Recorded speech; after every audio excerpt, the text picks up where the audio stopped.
Senhora Presidente, senhoras e senhores deputados, senhoras e senhores vereadores, o turismo é uma atividade económica fundamental para a geração de riqueza com impactos socioeconómicos importantes ao nível do emprego. Porém, o crescimento do turismo, aliado ao know-how, gerou um aumento do alojamento local e da especulação imobiliária, tendo tido impactos negativos em termos sociais, em particular no domínio da habitação. Morar em Lisboa deixou de estar ao alcance de quem o deseja. Os preços proibitivos resultaram na expulsão de milhares de residentes de Lisboa e no desaparecimento do comércio tradicional. Também na higiene urbana, o crescimento do turismo trouxe novos desafios à cidade, que viu aumentar a quantidade de lixo produzido. A manutenção do espaço público, a reabilitação de mobiliário urbano e de calçadas passou a ser outro desafio constante nas áreas mais fustigadas pelo turismo.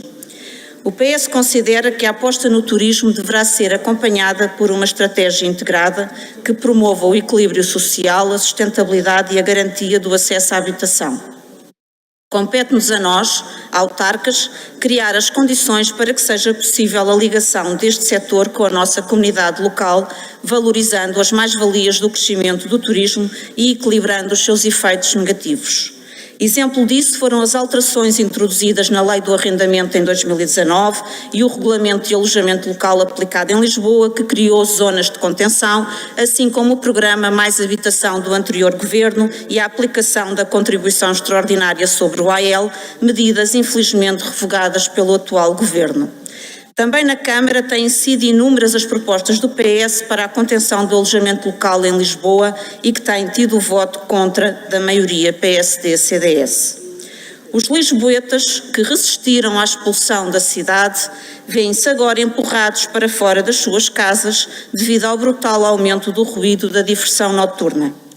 Nos anos após a pandemia, o centro da cidade tornou-se numa discoteca a céu aberto, um parque de diversões, onde a inação da Câmara permite que os estabelecimentos funcionem sem respeito pelas regras.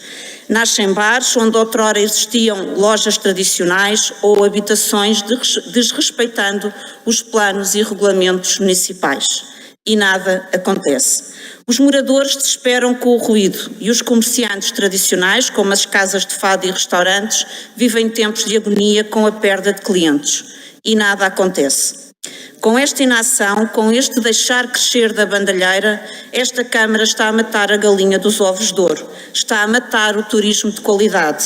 Sim, o turismo de qualidade. E não o turismo etílico das despedidas de solteiro ou dos rally-tascas.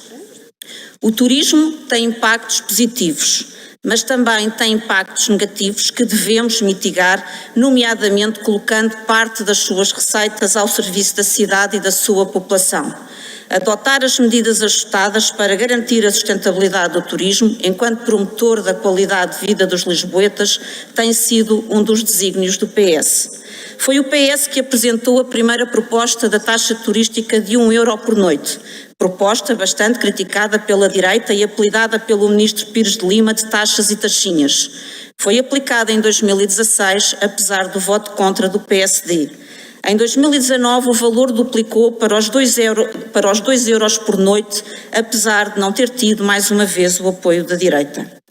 Agora, vêm os novos tempos reconhecer a importância desta taxa e duplicar o seu valor para €4 por noite. É caso para dizer que o confronto com a realidade e a responsabilidade de tomar decisões executivas confere sempre uma perspectiva diferente dos temas e das problemáticas.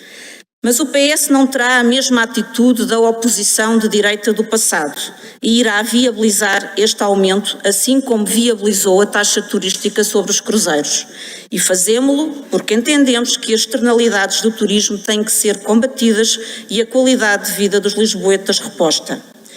Por isso, defendemos que este aumento de taxa deverá ser aplicado na conciliação da função habitacional com o turismo, sobretudo na melhoria dos serviços de higiene urbana da Câmara, que têm atingido níveis de degradação constantes.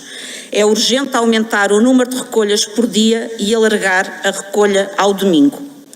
Deve ser aplicado também no aumento substancial do valor das transferências para as juntas de freguesia, valor que não sofre qualquer alteração desde 2019, não obstante as inúmeras mudanças que a cidade vivenciou. São as freguesias que fazem a limpeza, a lavagem e o despejo de papeleiras, muitas vezes com recursos próprios em prejuízo dos seus fregueses.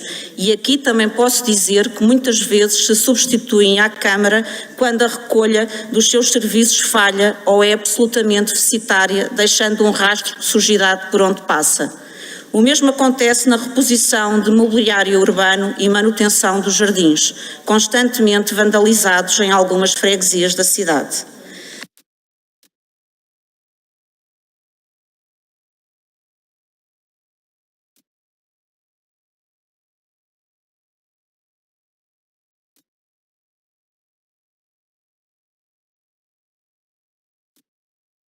Já está. O PS exige, não queriam que o PS exigisse, mas o PS exige efetivamente que esta verba extraordinária seja usada também no reforço das equipas de fiscalização do alojamento local e dos estabelecimentos de diversão noturna. Não podemos aceitar uma cidade onde não se cumprem planos e regulamentos. E não nos venham dizer que o problema está todo na falta de efetivos da Polícia Municipal, porque não está. Também está no pelouro do urbanismo, responsável pela fiscalização do alojamento local e pelo cumprimento dos planos urbanísticos. É ao urbanismo que cabe encerrar os estabelecimentos ilegais. E cabe ao pelouro da Economia e Inovação fazer cumprir o regulamento de horários. O pelouro da Economia e Inovação não pode servir só para criar fábricas de unicórnios. Também tem de servir para garantir o cumprimento do regulamento de horários. A falta de ação firme e consequente deste pelouro tem provocado o crescimento do ruído e a falta de descanso dos moradores. A população está a sofrer como nunca com o crescimento do turismo de massas. A Câmara não pode continuar a menosprezar quem mora em Lisboa. O turismo não pode justificar tudo. A qualidade de vida dos moradores não pode ser vendida desta forma ao desbarato. O PS exige ainda que seja feito um reforço do investimento na frota da Carris, até porque muitos moradores são prejudicados pelo aumento da utilização dos transportes públicos por parte de turistas. Também é importante diversificar os pontos de atração turística na cidade, diminuir a pressão em alguns locais e proporcionar a outros mais esquecidos os benefícios do turismo. É isto que o PS exige. Que este aumento estimado em 40 milhões seja canalizado para o aumento da qualidade de vida dos lisboetas. E exigimos que esta taxa seja mesmo aplicada na cidade e nos lisboetas e não sirva para colmatar os problemas financeiros e de tesouraria da Câmara e para pagar os empréstimos financeiros que a Câmara tem feito, num total já de 133 milhões de euros. Como já referi, o PS irá votar favoravelmente o aumento da taxa turística, mas além das medidas mencionadas, exige saber ao pormenor qual o uso que será dado a esta taxa. Exige que o Executivo apresente nesta Assembleia um plano que refira onde pretende aplicar esta receita extraordinária, seguindo a boa prática do Executivo anterior, que sempre informou onde a mesma iria ser aplicada. Além do reforço da higiene urbana, soubemos que iria ser usada na reabilitação do Palácio da Ajuda e da Estação Sul-Sudoeste.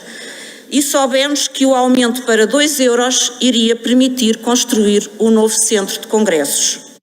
Sabemos que esta taxa não é uma receita consignada, mas sabemos que a Câmara pode definir onde vai utilizar o acréscimo que terá no seu orçamento. Portanto, o PS exige que a Câmara discuta com os eleitos desta Assembleia como irá utilizar o aumento que terá no seu orçamento de receita com a subida da taxa turística. A transparência é isto, e a transparência na utilização dos dinheiros públicos é algo que o PS não abdica, disse. Muito obrigada, Sra. Deputada.